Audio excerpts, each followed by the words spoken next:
안녕하세요. 개발자 멋지버 한결같은 개발자입니다. 이번 영상에서는 파이썬으로 구글 스프레드시트, 구글 시트를 편집하는 방법을 알아보겠습니다. 이번 영상도 역시 업무 자동화 시리즈 중에 하나고요. 웹크롤링, PPT 생성 자동화 등 다양한 자동화 콘텐츠 준비되고 있으니 확인해주세요. 우리가 처음부터 복잡한 코드를 짤 필요 없이 미리 만들어져 있는 라이브러리를 이용할 것이고요. 이번에는 구글 스프레드시트를 제어하기 위한 라이브러리를 다운받을게요.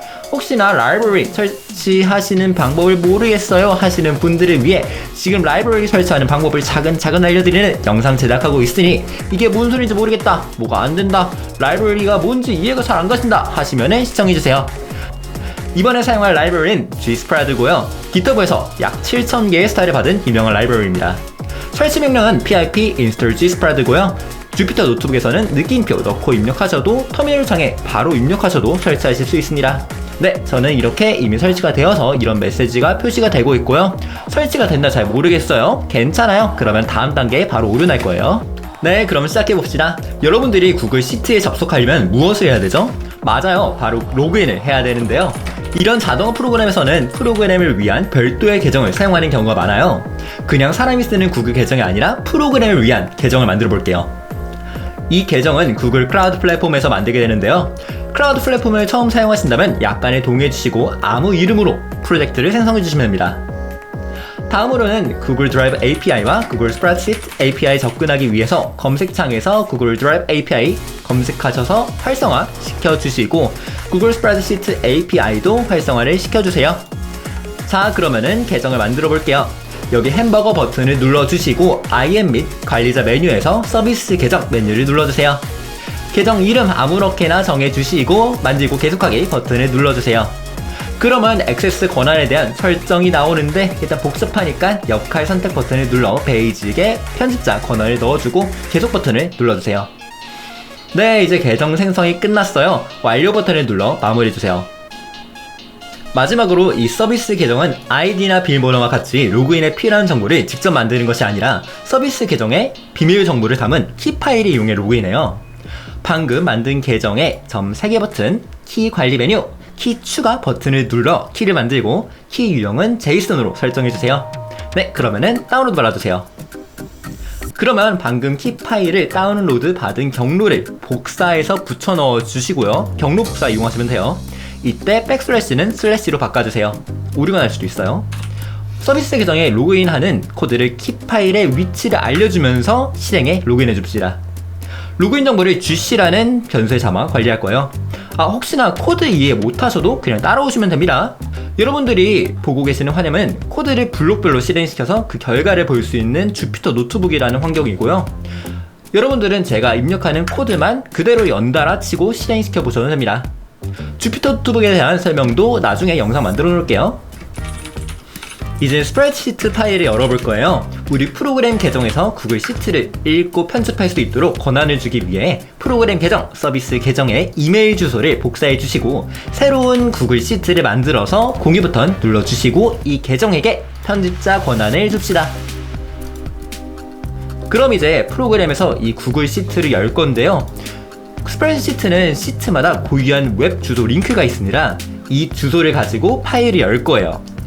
링크 복사해 주시고 이거 주소창의 링크랑 같은 겁니다. 둘 중에 아무거나 쓰셔도 됩니다. 이 링크를 넣어 URL을 통해 구글 시트를 여는 open by URL 명령어 메소드로 파일을 열어줍니다. 이렇게 긴 링크 말고 구글 시트의 고유 번호만 복사해서 열 수도 있어요. 링크에서 고유 번호 이 부분만 딱 띄어내 open by key라는 메소드로 열어줄 수도 있습니다. 지금 보여드린 두 가지 방법, 링크나 고유 번호 키 값 중에 원하는 방식으로 구글 시트 파일을 열어주시면 됩니다. 네, 드디어 구글 시트 안에 있는 값을 읽어보기 시작할 거예요. 우선 어떤 시트를 열 건지 정해줘야 돼요. 스프레드시트에는 시트라고 불리는 탭이 있어요. 이게 사람마다 잘 안 쓰고 중요하게 생각하지 않는 분들도 있는데 별거 아닌 것 같아도 되게 중요한 겁니다. 예를 들어 볼게요. A 아파트의 101호와 B 아파트의 101호는 완전 다른 거잖아요. 이런 것처럼 데이터를 찾을 위치를 지정해 주는 것이기 때문에 정확하게 지정해 주셔야 됩니다. 코드를 보면 우리가 위에서 구글 시트를 열어 doc라는 변수에 넣어 주었는데요. doc 문서에서 워크시트 시트 선택하기 명령어를 열고자 하는 시트의 이름을 넣어주면서 실행하면 됩니다. 우리가 웹에서 시트 1을 누른 것처럼 프로그램에서도 시트 1이 선택이 된 거예요. 네, 이 이름은 정확하게 시트의 이름과 일치하도록 입력해 주셔야 됩니다. 한 글자도 틀리시면 안 돼요. 그럼 아예 다른 시트가 선택되게 되는 겁니다. 자, 그럼 이제는 진짜 셀 안에, 칸 안에 있는 값을 가져와 볼게요. 우리가 위에서 시트 1을 열어 시트라는 변수에 넣어 주었잖아요. 그 변수를 가져와 주시고 get 명령어 입력하며 그 안에 가져갈 위치를 입력하시면 됩니다. 이렇게 B2 위치에 있는 값을 가져오도록 하면은 값이 없어요. 왜냐하면은 B2에 값이 있던 거는 시트 2번이기 때문이에요. 이렇게 시트 정확하게 지정해 주셔야 됩니다. 아예 다른 위치예요. 그러면은 이번엔 제대로 시트 1에 있는 C3의 값을 가져오도록 할게요. 네, 가져와 주세요. 네, 그러면은 이렇게 잘 값 가져오는 거 확인하실 수 있죠. 성공적으로 하세요 라는 값을 가져올 수 있었습니다. 여기에서 눈치채신 분들도 있으시겠지만 이 값을 리스트로 받아와요. 즉 여러 개의 값을 한 번에 가져올 수 있겠죠. 시트의 get 명령어에 여러 개의 값을 가져오는 것도 엑셀에서 우리가 위치 지정, 여러 개의 위치 한 번에 지정할 수 있잖아요. 그거랑 똑같이 범위 시작 위치와 종료 위치를 콜론을 사이에 두고 넣어주시면 됩니다. 네, 이렇게 잘 가져오는 거 확인하실 수 있죠. 앞에 칸이 비어있으니까 다시 채워주고 다시 실행하면은 정상적으로 값이 반영되는 것도 확인할 수 있습니다.